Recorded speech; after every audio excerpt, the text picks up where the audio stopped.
Voici le palais de 500 millions de dollars dont personne n'a voulu habiter. Des murs plaqués or, des lustres en diamant, une salle de bal plus grande que la plupart des maisons. Mais il est vide et se délabre de l'intérieur. Car parfois, les maisons les plus chères deviennent les prisons les plus maudites. Mais pour comprendre pourquoi un palais d'un demi-milliard de dollars a pu être abandonné, nous devons nous pencher sur les demeures abandonnées les plus mystérieuses au monde d'une valeur de plusieurs milliards de dollars. Commençons par la forteresse du magnate de la technologie qui accueillait autrefois les dirigeants mondiaux avant de devenir une ville fantôme numérique. 10.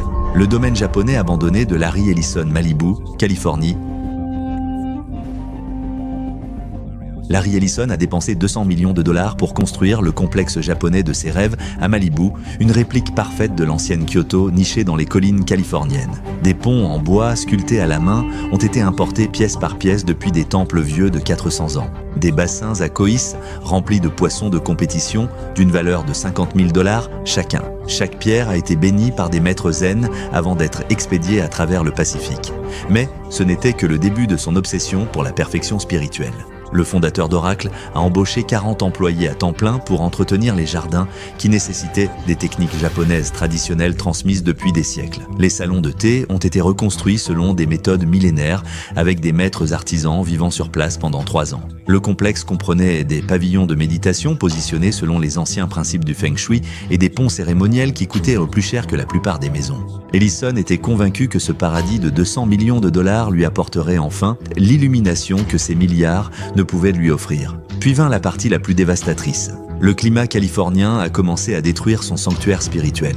Les structures en bois sculptées à la main, conçues pour les saisons humides du Japon, ont commencé à se déformer et à se fendre sous le soleil implacable de Malibu. Les carpes sacrées ont commencé à mourir malgré les traitements de l'eau à 10 000 dollars par mois importés du mont Fuji. L'aménagement paysager traditionnel nécessitait des replantations constantes, car les plantes japonaises authentiques ne pouvaient pas survivre dans l'environnement méditerranéen. Mais ce n'était pas seulement la nature qui ripostait. L'éveil spirituel d'Ellison ne vint jamais. Les pavillons de méditation ne lui apportaient aucune paix. Les ponts cérémoniels ne menaient nulle part. Les jardins zen ne faisaient que lui rappeler son agitation. Les coûts d'entretien ont explosé pour atteindre 3 millions de dollars par an, tandis que le magnate de la technologie venait de moins en moins souvent, jusqu'à ne plus venir du tout. Aujourd'hui, ce chef-d'œuvre de 200 millions de dollars est abandonné derrière des portails électroniques avec des carpes koi de championnat flottant mortes dans des bassins stagnants et des ponts sculptés à la main pourrissant sous le soleil californien. Les pavillons de méditation ne résonnent plus que du vent du Pacifique et les jardins sacrés sont envahis par les mauvaises herbes américaines qui étouffent les bambous importés. Mais même la quête abandonnée de l'illumination par ce titan de la technologie n'était rien comparé à ce qu'une héritière pharmaceutique a laissé derrière elle. 9. Le manoir de Huguette Clark dans le Connecticut à New Canaan. Huguette Clark a hérité de 300 millions de dollars de son père, magnate du cuivre, et les a utilisés pour construire un manoir de 42 pièces dans l'enclave la plus exclusive du Connecticut. Des tapisseries françaises valant plus que la plupart des maisons étaient accrochées dans des couloirs où personne ne passait. Les vitraux Tiffany projetant des ombres arc-en-ciel sur les sols en marbre vide. Un piano Steinway sur mesure restait silencieux dans une salle de musique qui n'avait jamais entendu une seule note. Mais ce n'était que le début de sa descente vers l'isolement total. L'héritière est devenue obsédée par la vie privée, à tel point qu'elle n'a jamais vécu dans le manoir qu'elle avait mis des décennies à perfectionner. Elle a préféré vivre dans une simple chambre d'hôpital au Beth Israel Medical Center, payant 400 000 dollars par an pour éviter son propre palais. Les 12 employés à temps plein du manoir ont continué à entretenir les pièces vides pendant 60 ans, à polir l'argenterie que personne n'utiliserait jamais et à dépoussiérer les tableaux que personne ne verrait jamais. Puis vint la partie la plus dévastatrice. La paranoïa de Clark a transformé la maison de ses rêves en un monument à la solitude. Elle appelait quotidiennement le manoir pour vérifier l'état des pièces dans lesquelles elle n'était pas entrée depuis 1960. Le personnel rapportait préparer chaque matin des fleurs fraîches pour une femme qui ne les sentirait jamais. La table de la salle à manger était dressée pour des dîners formels qui n'avaient jamais lieu. Les chambres d'amis étaient nettoyées chaque semaine pour des visiteurs qui n'étaient jamais invités. Mais ce n'était pas seulement l'isolement qui détruisait sa fortune, c'était aussi l'entretien obsessionnel des souvenirs. Clark continuait à payer l'intégralité du salaire des jardiniers qui entretenaient des jardins qu'elle ne visitait jamais.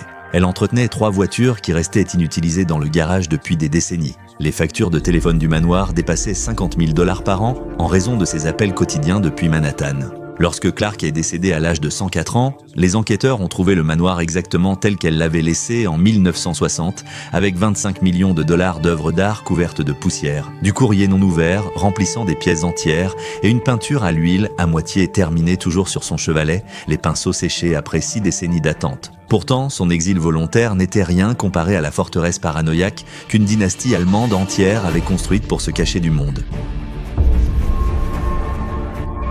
8. La forteresse suisse de la famille Albrecht à Saint-Moritz. La famille Albrecht, fondatrice de l'empire des supermarchés Aldi, a construit dans les Alpes suisses une forteresse de 180 millions de dollars qui semble tout droit sortie d'un film de James Bond. Des fenêtres blindées suffisamment épaisses pour arrêter les balles perforantes. Des tunnels souterrains creusés directement dans le socle rocheux de la montagne.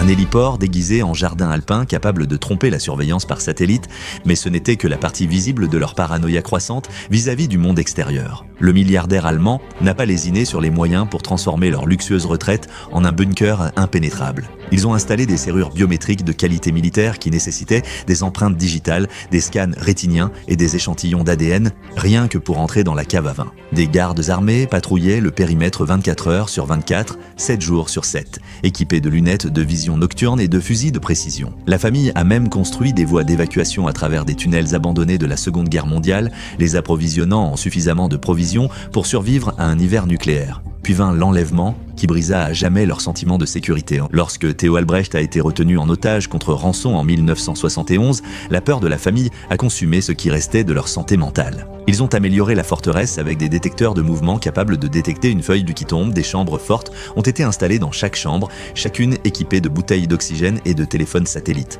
La salle à manger était équipée d'un bouton qui pouvait inonder l'ensemble du complexe de gaz incapacitant en quelques secondes, mais le silence ne dura pas. Leur terreur transforma ce paradis de 180 millions de dollars en une prison dont ils ne pouvaient ni s'échapper. Les membres de la famille avaient peur de quitter leur propre forteresse. Les repas de Noël se déroulaient derrière des vitres par balles. Les enfants ont grandi en pensant que les gardes armés faisaient partie du personnel domestique normal. Les Albrecht avaient construit la cachette parfaite, mais ils avaient oublié qu'ils se cachaient de la vie elle-même. Aujourd'hui, le complexe est vide, avec des systèmes de sécurité valant des millions de dollars qui ne protègent d'absolument rien et des tunnels souterrains qui ne mènent nulle part. Les détecteurs de mouvement déclenchent toujours de fausses alarmes lorsque la neige tombe trop fort et les chambres fortes restent scellées, attendant une famille qui a trop peur de rentrer chez elle. La fortune abandonnée suivante, cependant, appartenait à quelqu'un qui ne craignait rien sauf de perdre sa réputation d'excès. 7. Le palais de Khashoggi à Marbella, en Espagne. Adnan Khashoggi a dépensé 350 millions de dollars pour construire ce qu'il appelait son Versailles espagnol sur la Costa del Sol. 32 chambres, chacune plus grande que la maison entière de la plupart des gens. Des équipements de salles de bain plaqués, or importés de palais italiens, une discothèque aux murs entièrement recouverts de miroirs où les célébrités dansaient jusqu'à l'aube. Les dirigeants mondiaux et la royauté hollywoodienne venaient spécialement pour passer une nuit dans son palais de l'excès. Mais la fête allait s'écrouler de la manière la plus spectaculaire qui soit. L'appétit du marchand d'armes pour le luxe ne connaissait aucune limite. Il possédait une flotte de Rolls-Royce qui était repeinte chaque semaine pour correspondre à son humeur. Le palais comprenait un aquarium à requins dans le salon, rempli d'espèces qui coûtaient plus cher que des voitures de luxe. Le plafond de Khashoggi était peint à la feuille d'or véritable et avait nécessité 2 ans de travail à des artistes italiens. Il employait 150 personnes à plein temps uniquement pour entretenir l'illusion d'une richesse infinie. Puis vinrent les sanctions internationales qui gelèrent son empire du jour au lendemain. Les agents du gouvernement saisirent ses comptes bancaires pendant que les invités faisaient encore la fête en bas. Le personnel fut licencié sans salaire tandis que les créanciers prenaient d'assaut les portes dorées. Les liquidateurs ont dépouillé les installations dorées. Les meubles valant des millions de dollars ont été vendus aux enchères, pièce par pièce, pour payer des dettes qui augmentaient de plus vite que ses avocats ne pouvaient se les compter. Et ce n'est pas seulement l'argent qui a disparu. La réputation légendaire de Khashoggi s'est effondrée en même temps que son empire financier. Ses anciens amis ont refusé ses appels. Les dirigeants mondiaux qui autrefois cherchaient à obtenir ses faveurs ont fait comme s'ils ne l'avaient jamais rencontré. L'homme qui accueillait autrefois des rois est devenu persona non grata dans son propre palais. Aujourd'hui, le Versailles espagnol est un rappel obsédant de la rapidité avec laquelle des milliards peuvent disparaître. Ces salles vides résonnant des échos des toasts au champagne et des secrets diplomatiques. Le bassin aux requins est à sec et fissuré, et le plafond doré ne reflète rien d'autre que des particules de poussière dansant dans la lumière abandonnée du soleil. Ce qui suivit, cependant, fut une tragédie américaine qui fit passer la chute de Khashoggi pour un revers mineur. 6. Le manoir de la famille Dupont, Wilmington, Delaware. L'Empire chimique Dupont a construit son joyau en 1910. Un palais de 250 millions de dollars qui a accueilli des présidents et façonné l'industrie américaine pendant des générations. Des fresques murales peintes à la main par des maîtres européens recouvraient les murs où Theodore Roosevelt avait autrefois dîné. Une salle de bal pouvant accueillir 500 invités a été le théâtre d'accords conclus d'une poignée de mains qui ont bâti l'Amérique moderne. Les jardins conçus par le même architecte qui a créé Central Park s'étendaient sur 200 acres de campagne du Delaware. Mais ce n'était que le calme avant la tempête qui allait détruire tout ce que la famille avait construit en 2 siècles. Pendant des décennies, ce domaine a été le siège officieux de l'économie américaine. Des magnates du monde des affaires y ont conclu des fusions d'une valeur de plusieurs milliards de dollars dans la bibliothèque où des lauréats du prix Nobel avaient donné des conférences. La salle des télégraphes privés du manoir recevait des messages qui faisaient bouger les marchés mondiaux. Les héritiers Dupont ont grandi en croyant qu'ils faisaient partie de la royauté américaine, à l'abri des scandales et des tragédies. Puis vint le scandale qui transforma leur palais en une scène de crime qu'aucune somme d'argent ne pouvait nettoyer. Lorsque le directeur John Dupont assassina le lutteur olympique Dave Schultz dans le domaine en 1996, le ruban de police remplaça les tapis rouges du jour au lendemain. Le manoir où dormaient autrefois les présidents est devenu le centre d'une enquête pour meurtre qui a horrifié la nation. Du sang maculait l'allée où stationnaient autrefois les limousines des diplomates. Mais ce n'était pas un meurtre comme les autres. C'était la fin violente de la dernière grande dynastie de l'aristocratie américaine. La famille a immédiatement abandonné le domaine, incapable d'affronter les fantômes de son héritage brisé. Des siècles d'antiquité inestimables ont été laissés sur place, comme des preuves sur une scène de crime. La salle de bal où les dirigeants mondiaux valsaient autrefois est devenue un monument à la honte de la famille. Aujourd'hui, le domaine est figé dans le temps, avec le ruban de police qui marque toujours l'endroit où un champion olympique est mort et les salles à manger qui accueillaient autrefois les dirigeants mondiaux ne résonnant plus que du silence. Les jardins où les présidents se promenaient autrefois sont devenus sauvages et les fenêtres du manoir ne reflètent plus que les souvenirs de ce que représentait autrefois la richesse américaine. Cependant, cette tragédie de la côte Est n'est rien en comparaison de ce qui s'est passé lorsque l'argent de la technologie de la côte Ouest a tenté d'acheter l'immortalité elle-même. 5. Le complexe inachevé de Paul Allen à Seattle. Le cofondateur de Microsoft, Paul Allen, a dépensé 400 millions de dollars pour un complexe à Seattle qui devait redéfinir le luxe à l'ère numérique. Un dock sous-marin souterrain conçu pour abriter sa flotte personnelle de navires d'exploration en eau profonde. Un studio d'enregistrement construit spécialement pour les membres survivants des Beatles avec une acoustique qui a coûté 50 millions de dollars à perfectionner. Des galeries d'art conçues sur mesure pour exposer sa collection d'une valeur de 2 milliards de dollars, comprenant des Van Gogh et des Picasso originaux. Mais la vision d'Allen était en course contre une horloge dont il ignorait le tic-tac. L'obsession du milliardaire de la technologie pour la perfection a consumé ces dernières années. Il a importé du marbre italien provenant des mêmes carrières que celles utilisées par Michel-Ange pour la chapelle Sixtine.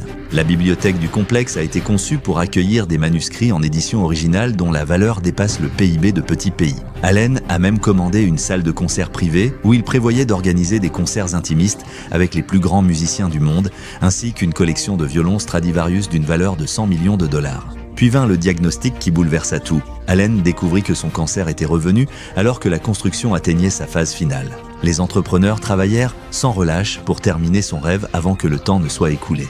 Mais le milliardaire est décédé en 2018, alors que son chef-d'œuvre n'était achevé qu'à 80%. Sa succession a immédiatement interrompu tous les travaux, laissant des installations valant des millions de dollars exposées à la pluie incessante de Seattle. Mais la mort n'a pas été la seule à détruire l'héritage d'Allen. Les batailles juridiques entre ses héritiers ont transformé le complexe inachevé en un point d'interrogation de 400 millions de dollars. Sa sœur voulait achever le projet afin d'ériger un monument à son génie. Ses partenaires commerciaux exigeaient qu'il soit vendu afin de récupérer leurs investissements. Pendant ce temps, des équipements sur mesure valant plus que la plupart des maisons rouillaient dans l'humidité de Seattle. Aujourd'hui, le complexe inachevé d'Allen est un monument au rêve que l'argent ne peut garantir, avec son quai sous-marin inondé et son équipement de studio d'enregistrement corrodé par la brume du nord-ouest du Pacifique. Les galeries d'art sont vides, attendant des chefs-d'œuvre qui ne seront jamais accrochés à leurs murs. Pourtant, Même la course contre la mortalité de ce titan de la technologie n'a pas pu rivaliser avec la malédiction générationnelle qui a détruit la puissante dynastie automobile italienne. Quatrième, le palais de la famille Agnelli sur la Riviera italienne. La famille Agnelli, propriétaire de Ferrari et de Fiat, a construit un palais de 321 millions de dollars sur la Riviera italienne qui a redéfini le luxe méditerranéen pour l'élite européenne. Le marbre importé des mêmes carrières que celles utilisées par Michel-Ange pour son David a été sculpté à la main pour former des escaliers qui semblent flotter dans les airs. Les piscines à débordement semblaient se déverser directement dans la mer Méditerranée grâce à une illusion d'optique qui a coûté 20 millions de dollars à réaliser. L'accès à la plage privée a nécessité le déplacement littéral d'une montagne entière, ce que la famille a fait sans sourciller malgré le coût de 50 millions de dollars. Mais ce chef-d'œuvre architectural était sur le point de devenir le théâtre d'une malédiction familiale qu'aucune somme d'argent ne pouvait briser. Gianni Agnelli n'a pas lésiné sur les moyens pour créer son paradis italien. Le palais comprenait des caves à vin souterraines creusées dans d'anciennes fondations romaines où étaient stockés des millésimes d'une valeur supérieure à la plupart des fonds de retraite. Les héliports étaient dissimulés dans des jardins Renaissance, agrémentés de fontaines bénies par le pape lui-même. La chapelle privée de la famille contenait des objets religieux appartenant à la collection du Vatican. Puis vinrent les décès qui transformèrent le paradis en cimetière de souvenirs. Eduardo, le fils de Gianni, mourut dans un accident de voiture suspect sur la route côtière menant au palais. Son petit-fils Giovanni a fait une overdose dans la chambre principale lors d'une fête de famille.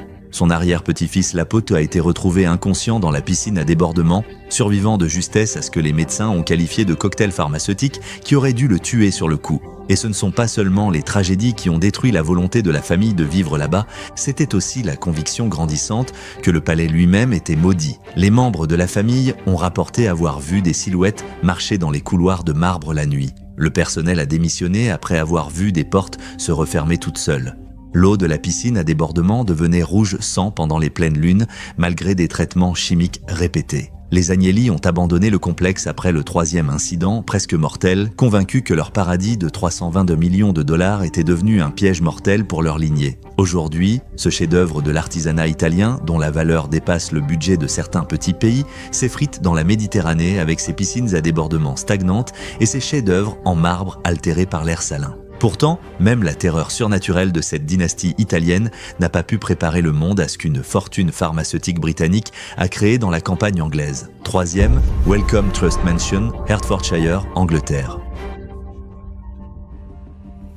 La fortune pharmaceutique d'Henry Wellcome a permis de construire un domaine de 290 millions de dollars dans la campagne anglaise, à la fois manoir, centre de recherche et musée d'histoire médicale. L'architecture victorienne dissimulait des laboratoires de pointe où des lauréats du prix Nobel menaient des expériences qui ont sauvé des millions de vies. Des passages secrets reliaient les ailes de recherche à des bibliothèques privées, contenant des documents médicaux susceptibles de réécrire les manuels scolaires. Mais la noble mission de la fondation était sur le point de devenir sa plus grande faiblesse. Le Wellcome Trust ne pouvait légalement vendre le manoir en raison du testament inflexible d'Henry, qui exigeait que le domaine reste dédié à la recherche médicale à perpétuité. Cependant, il ne pouvait pas assumer les 15 millions de dollars de frais d'entretien annuels nécessaires pour maintenir les laboratoires en état de fonctionnement. La fondation se trouvait prise au piège entre le respect des dernières volontés d'un homme décédé et la ruine financière liée au maintien de son obsession. Puis vinrent les coupes budgétaires qui transformèrent la science de pointe en cimetière médical. Le personnel fut réduit de 200 chercheurs à 12 gardes de sécurité. Des équipements de laboratoire valant des millions de dollars furent mis au rencard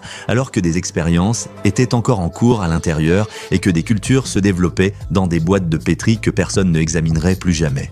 La chambre forte climatisée du manoir a commencé à présenter des défaillances, détruisant des échantillons biologiques irremplaçables qui représentaient des décennies de progrès médicaux. Mais la véritable tragédie n'était pas seulement le gaspillage de ressources scientifiques, c'était de voir des recherches récompensées par le prix Nobel se dissoudre sous la pluie anglaise. Des traitements révolutionnaires contre le cancer ont été abandonnés en cours de développement lorsque les systèmes de chauffage sont tombés en panne. Les bibliothèques médicales contenant les notes manuscrites des plus grands médecins de l'histoire ont commencé à moisir dans l'humidité. Aujourd'hui, le manoir est un monument de 290 millions de dollars à la mémoire des bonnes intentions étouffées par la bureaucratie juridique, avec ses murs victoriens cachant des laboratoires en ruine où des miracles médicaux se produisaient autrefois quotidiennement. Mais même le noble gaspillage de cet empire pharmaceutique ne pouvait rivaliser avec l'arrogance spectaculaire de ce qui s'est produit lorsque la richesse pétrolière saoudienne a tenté de recréer Versailles dans le désert arabe. 2. le palais du désert d'Al-Walid en Arabie Saoudite. Le prince Al-Walid bin Talal a dépensé 380 millions de dollars pour construire son Versailles du désert, un palais si imposant qu'il a nécessité sa propre centrale électrique et sa propre usine de dessalement. Les plafonds recouverts de feuilles d'or ont nécessité 3 ans de travail à des artisans italiens utilisant des techniques datant de l'époque napoléonienne. La salle du trône est plus grande que la plupart des centres commerciaux et ses lustres valent plus cher que des avions de chasse. Les fontaines consomment plus d'eau en une journée que de petites villes en un an. Tout cela pour créer une oasis de luxe européen dans le désert arabe. La vision du prince saoudien a mobilisé des entreprises de construction entières. Il a fait venir des artisans français pour recréer la galerie des glaces de Versailles au milieu de nulle part. Le palais comprenait un parking souterrain pouvant accueillir 200 Rolls-Royce et un aéroport privé pouvant accueillir des avions commerciaux. Al-Walid pensait que son monument de 380 millions de dollars consoliderait son héritage en tant que plus grand mécène du luxe de l'histoire saoudienne. Puis vint la purge qui changea tout du jour au lendemain. Lorsque le prince héritier, Mohammed Ben Salman, arrêta des centaines de membres de la famille royale en 2017, Al-Walid fut emprisonné au Ritz-Carlton pendant 83 jours.